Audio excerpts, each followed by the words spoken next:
Just enjoyed a beautiful East Coast sunrise here in Daytona Beach.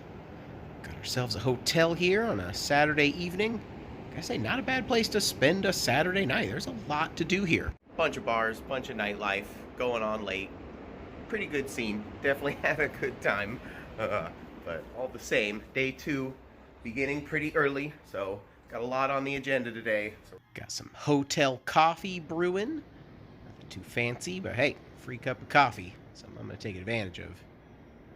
Somebody walking their little doggy out there on the beach. This does look like a pretty cool, like, super open beach. You can even drive on it, strangely, because it's, like, really compact sand. But today's order of business takes us just a little over an hour north of Daytona. Today we're heading to St. Augustine. Now, as a big history nerd, this is something that's been on my list for a very long time. Definitely a bucket list item. It's one of the most historic cities in the entire country, and we got ourselves a hop-on, hop-off trolley today, so we're going to see a heck of a lot of it. It's a mighty impressive building. Presbyterian Church in St. Augustine, 1824 it was built. Damn old.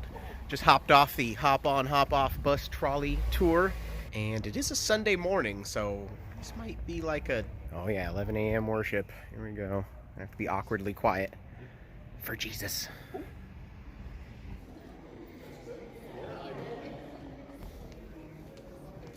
Okay, we have been admitted into the building. Definitely some impressive architecture in here. I do love all this stained glass. So church hasn't quite started. I think this is like the pre-service congregation, so they said it was cool to film a little bit. Now, one of the characters we're really going to learn a lot about today is Henry Flagler, one of the key actors in St. Augustine history. And he is entombed here in this mausoleum, buried alongside his first wife, his daughter, and tragically his infant granddaughter, passed away just a few months after birth. You can see the intricate dome there reflected in the mirror. Definitely a pretty beautiful place, albeit in a dark way. We're going to learn a bit more about Flagler later on. Look at the pipe organ built in over here. I saw that. It's pretty nifty. Also here within the church, sort of a little miniature Flagler museum. We'll learn a little bit about some of his early days, being born in New York, moving as a boy out to Ohio, kind of near Cleveland, where he met up with the Rockefellers, formed a partnership what would eventually become Standard Oil, and as you can imagine, did quite well for himself. One of many interesting stops. We're going to check out Flagler College next. Let's just hop across. Ooh, man, look at this freaking place. Bell tower up there. I guess this is a full functioning college, and a pretty well reviewed one according to their signage. This campus originally was the Ponce De Leon Hotel, one of 3 luxury hotels Henry Flagler had built to draw tourism to the Florida area. At the time, St. Augustine was as far south as the railroads went. People knew of Florida, but there was no tourism, no people were coming to visit here, and Flagler came down here later in life with his second wife and thought he could build a tourism industry here, and he did just that. A lot of details. Broke ground here in 1887. Over the next 18 months, Flagler would have 3 luxury hotels built right here in this area, just across from the Hotel Alcazar, today is the Leitner Museum, and the Casa Monica, which actually is still a functioning luxury hotel, even today. But the Ponce De Leon Hotel, or today the Flagler College, is definitely his crowning achievement here in St. Augustine, as it is by far the most opulent. Very beautiful grounds here. Definitely enjoyed wandering it a good bit. Love this old Spanish type of architecture. A lot of cool little details I could sit and stare at here all day. The hotel also showcases some of the local masonry known as coquina, made up of old shells and such. We're going to see a lot more of that when we check out the Castillo de San Marcos later on. But the Ponce de Leon Hotel is definitely a must-see when you're in St. Augustine. Very beautiful feat of architecture, and just a cool bit of history as well of old Henry Flagler. Alright, there's plenty more to see in St. Aug, like this 8-inch Columbiad. That was actually my nickname back in 8-inch Columbia. old tiny brick road. Working our way back over to the trolley stop to hop back on this trolley tour. And let it take us around a little bit. Do a nice leisurely lap around the city. No longer the governor's house, and is now a cultural museum. From our hat to the bottom of the heels of our boots, making them 5'4". If anyone's wondering, plenty drivers have hit the wall over here, and this is my first day driving. I've done this before.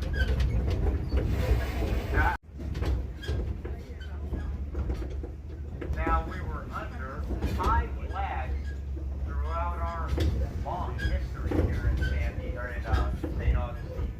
And the first flag we were under, obviously, was the Spanish flag. Florida flag is modeled after.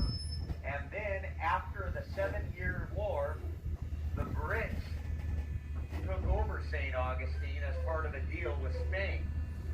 And then Spain came back and kicked the Brits out. And then the Confederate flag, which is the flag with the circle stars, and then the United States flag right after that. Those are the 5 flags that we were under in our long history here. And we're doing everything we can to preserve it, as without our historical relics, we wouldn't have much of an industry here in St. Augustine at all. However, when you're a local, you avoid it at all costs for that very reason right there. Yeah, look at that mess. Damn, that's crazy looking.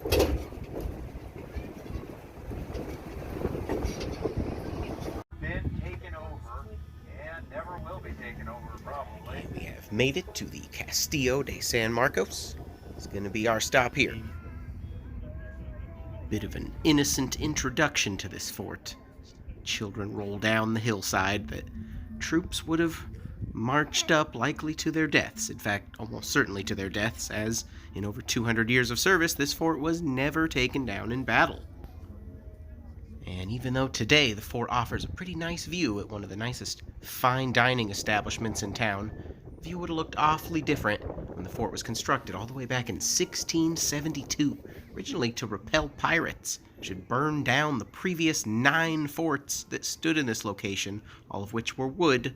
And the fort that you see here today was lucky number 10, the first to be built out of coquina, that shell kind of stone that we saw earlier, which is kind of all over town, kind of made of fossilized seashells and happened to be occurring naturally in the area.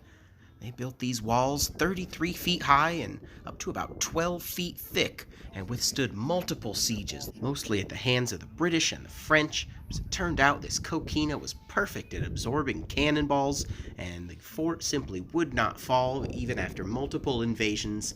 Eventually the British would take over the area, but only after the Treaty of Paris at the end of the 7 Years' War was essentially gifted to them. And then the same thing happened just a few years later, 1784. We gifted it right back to the Spanish at the end of the U.S. Revolutionary War. So they took it over for a little while, then finally the U.S. pressured them into ceding it over to them in 1821. It's been U.S. territory ever since, all the way up until 1900. It was finally taken out of service after more than 200 years. That is a full-scale David, as I gather from the internet. And everything. Alabaster peen and everything. This is stop number 21. If you are getting off over And a look at the old senator tree, said to be St. Augustine's oldest resident. This tree is supposed to be more than 650 years old, dating back to the 14th century, well older than the city itself. Really, you guys have been with me? Hey, the whole I've seen time? one of these before. Up in Northern California. What the hell is it doing out here? Effin' Ripley's. Couldn't have been practical moving this thing across the country. Oh, wow. So you gotta go in. It's like an RV. Nice. Damn. That ain't bad. Bedding. This must be the living room. Low ceiling. Yeah, not bad though. Oh! Very low. Dining area. This must be the kitchen. Not bad. Not gonna lie, I could probably live in there. Which doesn't have many magnolia trees anymore, as they were all killed off. due to a fire that rolled through here. However, about 125 years ago, they planted all of these live oak trees strategically all the way down the street, thus making it one of the most picturesque places in North America. I'm wondering what all these really big, picturesque trees have been all over the state here. Apparently they are live oak trees. Good to know. Hiding there behind the gallows. And over here just across the street from the Castillo, these are the original gates to the city of St. Augustine. Most of the walls have been torn down at this point, but this gate has been sitting here since at least 1739. Stopped here to enjoy some good tunes. I love Sublime. Also nice beer, a little bit of their local clam chowder.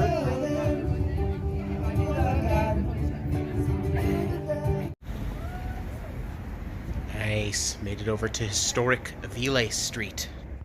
Alright, we've made it. I don't know if you heard that tour guide back there, but this right here is the oldest street in America. And that's happening. Crazy to walk the same street that dates all the way back to the early 16th century. Apparently there's a little bar here. Old ass manhole cover. I mean, this was a street a full 250 years before the signing of the Declaration of Independence. Crazy. Ew. This is Florida after all. They love their cigarettes. Anyway, got some more historic ruins just around the corner. Here's the remnants of an old house dating back to the early 16th century. Ooh, ancient American ruins. What are we looking at? A wall of pennies? What could it be? Quarter panel. Lincoln. Late 70s, maybe? Ponte. Could be 80s. Yeah, I want to say. Dude, even the hubcaps have it. That's going to about wrap it up from our day in St. Augustine. Definitely highly recommend checking this town out if you're ever in the Sunshine State. Certainly a hell of a lot to see here. I swear I could probably live in this town. It's that amazing, and I never thought I'd say that about Florida.